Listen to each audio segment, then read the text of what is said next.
Hello friends, ज्यों ज्यों 2024 लोकसभा चुनाव की तिथि नज़दीक आती जा रही है, भारत की राजनीतिक पार्टियां अपना अपना एजेंडा चालू कर चुकी हैं। जहां भाजपा 2024 चुनावों को लेकर ध्रुवीकरण की राजनीति को करते हुए यूसीसी यूनिफॉर्म सिविल कोड को लेकर अग्रसर हो रही है, वहीं विभिन्न विपक्षी दल आपस में महागठबंधन कर इस बार बीजेपी को कड़ी टक्कर देना चाह रहे हैं।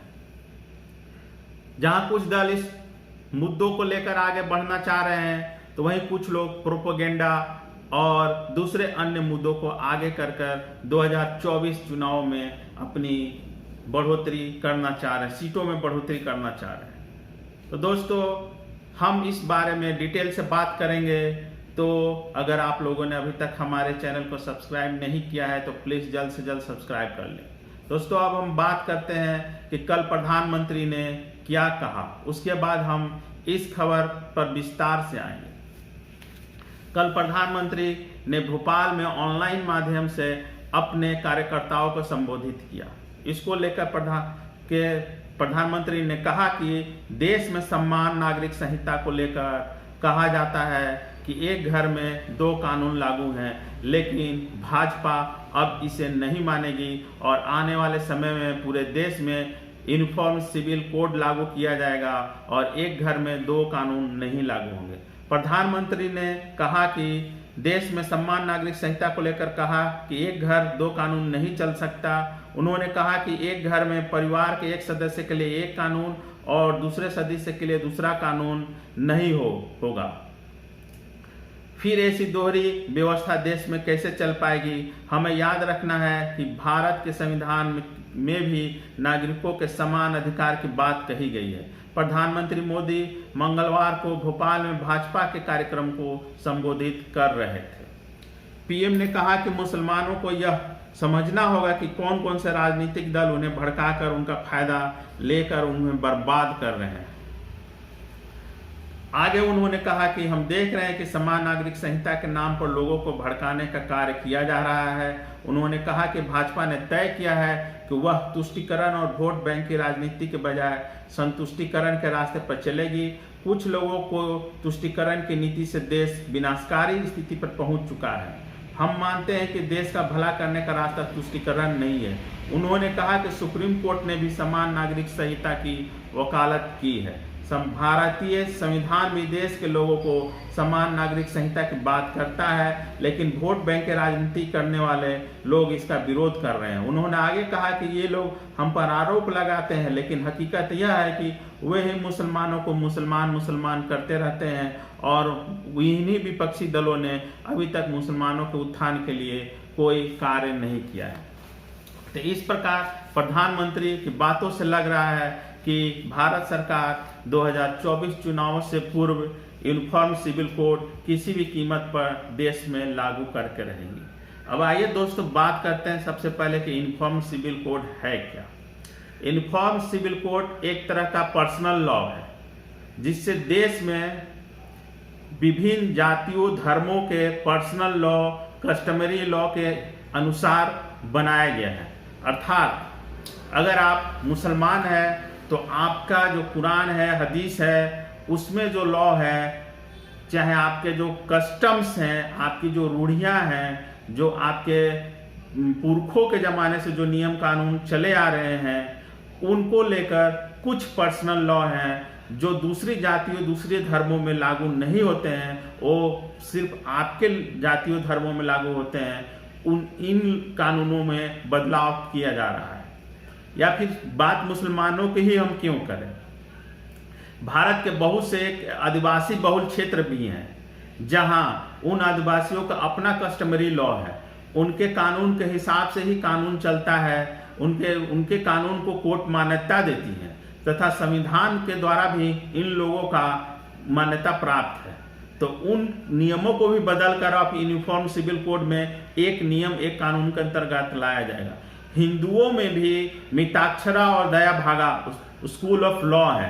जहां नॉर्थ ईस्ट में दया भागा से कानून का पालन होता है, अर्थात वहां महिला प्रमुख होती हैं परिवार की, तथा बाकी भारत में मिताक्षरा स्कूल ऑफ लॉ लागू है। तो केंद्र सरकार अब इस स्थिति में देखा जाएगा कि हिंदुओं के जो दया भागा और मिताक्षरा स्कूल ऑफ लॉ लागू हैं, कस्टमरी लॉ लागू हैं, उनके लिए यूनिफॉर्म सिविल कोड में क्या व्यवस्था होती है। भारत की एक बहुत बड़ी आबादी को ये पता ही नहीं है कि यूनिफॉर्म सिविल कोड है क्या, सिर्फ वो लोग हवाई में बात कर रहे हैं। अगर भारत में बहुत से ऐसे कस्टमरी लॉ हैं जिनको अगर हटा दिया जाएगा तो गाँव में और कबीलाई व्यवस्था में या फिर छोटे छोटे जातियों में बहुत विकट स्थिति हो जाएगी। अभी भी देश के बहुत सारे भागों में ऐसा है जहां महिलाओं को लेकर दूसरे कानून है, पुरुषों को लेकर दूसरे कानून है, लेकिन उनकी जातियों, उनके धर्म तथा में इन्हें मान्यता दी गई है, तथा उन जातियों को मानने वाले लोग अभी भी उसी कानून को मानते हैं, चाहे वो हिंदू हो या मुसलमान हो। अब यूनिफॉर्म सिविल कोड में दोनों धर्मों के लिए या फिर बाकी सभी धर्मों के लिए एक ही कानून बनाने का तर्क सरकार दे रही है। तो जहां तक मैं देखता हूं कि मुसलमानों से ज्यादा विरोध तो भारत की हिंदू जातियां करेंगी, क्योंकि हिंदुओं के बहुत सी ऐसी जातियां हैं जिनके अपने कस्टमरी लॉ हैं, जिनका सम्मान कोर्ट भी करती हैं, तथा उस नियम के अनुसार ही अभी तक के जजमेंट कोर्ट करते आ रही थी। लेकिन यूनिफॉर्म सिविल कोड होने की स्थिति में अब काफी परिवर्तन हो जाएगा तथा सभी के लिए एक ही नियम लागू हो जाएगा। तो ऐसे में ऐसी जातियां भी इसका विरोध करेंगी। सरकार इस बात को प्रचारित नहीं कर रही है, सरकार सिर्फ इस बात को प्रचारित कर रही है कि मुसलमानों का कानून अलग है, हिंदुओं का कानून अलग है, इससे मुसलमानों को काफी ज्यादा फायदा होता है। खासकर ये कहा जाता है कि हिंदू एक शादी करेंगे, मुसलमान 4 भी शादी करेंगे तो उनको कोई रोक नहीं है। सिर्फ इन्हीं मुद्दों को लेकर भारत में व्हाट्सएप यूनिवर्सिटी के द्वारा भ्रम फैलाया जा रहा है।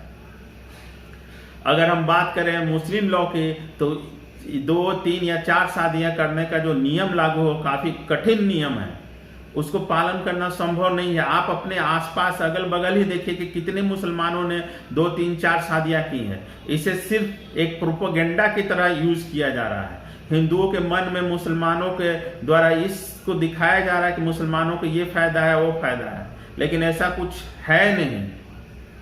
अगर बात करें हम हरियाणा के जाट खाप पंचायतों की, तो उनका भी अलग कानून है। अब बहुत हद तक जो भारतीय न्यायालय है उस खाप पंचायतों के नियमों को भी मानती है। भारत के बहुत से ग्रामीण क्षेत्रों में आप चले जाइए, वहां पर जो पंचायतों का निर्णय होता है उसे कोर्ट में मान्यता प्राप्त है। तो जो पर्सनल लॉ है, ये भी जान लीजिए, यूनिफॉर्म सिविल लॉ सिर्फ पर्सनल लॉ को ही एक कानून बनाने की बात करती है, बाकी सब कानूनों में नहीं बात करेगी। आपको मैं एक बात बताता हूं, भारत के सांसदों, विधायकों, प्रधानमंत्री, गृह मंत्री सभी लोग पेंशन लेते हैं, तो पूरे देश के नागरिकों को पेंशन क्यों नहीं दिया जाता है? आप यूनिफॉर्म सिविल कोड की बात करते हैं, इस कानून को बनाइए। आप एक तरफ बात करते हैं यूनिफॉर्म सिविल कोड की कि देश में एक कानून होगा, आप प्रचारित कर रहे हैं कि एक देश एक कानून, तो फिर पेंशन के मुद्दे पर आप क्यों हट जाते हैं? आप तो पेंशन ले रहे हैं, वो भी आप लोग एक बार पेंशन नहीं लेते हैं। यहां अगर एक विधायक एक बार जीता, दूसरा बार जीता, तीसरा बार जीता, तो जितना बार वो जीतेगा उतना बार उसकी पेंशन बनती है। यहाँ मंत्रियों के पेंशन बनते हैं, प्रधानमंत्री, मुख्यमंत्री, गृह मंत्री सभी पेंशन ले रहे हैं, लेकिन आम आदमी का पेंशन 2004 से बंद है। इसको लेके कानून नहीं बनेगा। और बात करेंगे कि यूनिफॉर्म सिविल कोड सिर्फ प्रचारित किया जा रहा है, एक प्रोपेगेंडा फैलाया जा रहा है कि एक देश एक कानून। जिस तरह से याद होगा जीएसटी के समय इसी सरकार ने एक प्रोपेगेंडा फैलाया था कि एक देश एक टैक्स, 1 नेशन 1 टैक्स। क्या हुआ उस थ्योरी का? आज के डेट में 5-6 स्लैब है टैक्स है, 5%, 8%, 12%, 18%, 28%। क्या है? सिर्फ बात प्रोपेगेंडा फैला कर अपने आप को सही साबित किया जाता है। बाद में फिर जीएसटी को लेकर कितने इंडस्ट्री बंद हो गए, कितने दुकानें बंद हो गए। प्रचारित किया, खूब हुआ किया, 1 नेशन 1 टैक्स। हुआ क्या? कुछ नहीं, 5-5 तरह का टैक्स थोप दिए गए। आज भी वही प्रचारित किया जा रहा है कि यूनिफॉर्म सिविल कोड में एक देश एक कानून, तो फिर सबके लिए सबको पेंशन लागू कीजिए। लेकिन बात यहाँ सिर्फ पर्सनल लॉ की है, लेकिन इस बात को कोई नहीं समझा रहा है। तो आप सोचिए, सचेत होइए, देखिए कि ये सरकार है जो सिर्फ प्रोपेगेंडा के आधार पर चलती है। 2024 चुनावों को लेकर ये तैयारी चल रही है। देश में फिर से पोलराइजेशन की तैयारी चल रही है। कुछ दिन पहले एनआरसी को लागू करने की बात हुई थी। क्या हुआ? एनआरसी का लाया गया, हल्ला हुआ, देश में कितने लोगों को जान चली गई, क्या कितना आंदोलन हुआ, और सरकार एनआरसी के मुद्दे पर बैकफुट पर चली गई। ले दे के सरकार यही करती रहती है। अभी 2024 में कोई मुद्दा नहीं है, ना तो बेरोजगारी मुद्दा है, ना महंगाई मुद्दा है। लेके अब यूनिफॉर्म सिविल हो गया, अब हिंदू मुसलमान कीजिए और फिर वोट दीजिए, और उसके बाद फिर अपना करते रहिए। तो अगर आपको वन नेशन वन लॉ की बात है तो आप लोग जागरूक होइए। अब बोलिए कि विधायक और एमपी एमएलए जो पेंशन ले रहे हैं और आम नागरिकों की जो पेंशन बंद है उसे चालू किया जाए। पहले इसको लागू कीजिए, फिर यूनिफॉर्म सिविल कोड की बात कीजिए। लेकिन इस ओर किसी को ध्यान नहीं दिया जाएगा, ना ही आपको कोई मीडिया बताएगी। जो मेन स्ट्रीम मीडिया है उसको तो गोदी मीडिया है ही, तो वो आपको थोड़े बताएगी कि क्या है नहीं है। आप अपने खुद पढ़िए, सचेत होइए क्या है नहीं है। तो दोस्तों, आज का यह संक्षिप्त विश्लेषण आप लोगों को कैसा लगा यूनिफॉर्म सिविल कोड को लेकर, आप अपनी राय जरूर रखिएगा। भारत सरकार के लॉ मिनिस्ट्री पर यूनिफॉर्म सिविल कोड को लेकर एक सर्वे किया जा रहा है। आप लॉ मिनिस्ट्री के वेबसाइट पर जाकर उस सर्वे में हिस्सा ले सकते हैं तथा यूनिफॉर्म सिविल कोड के बारे में अपनी राय दे सकते हैं। तो दोस्तों, जागरूक बनिए और एक सही नागरिक बनिए। धन्यवाद दोस्तों।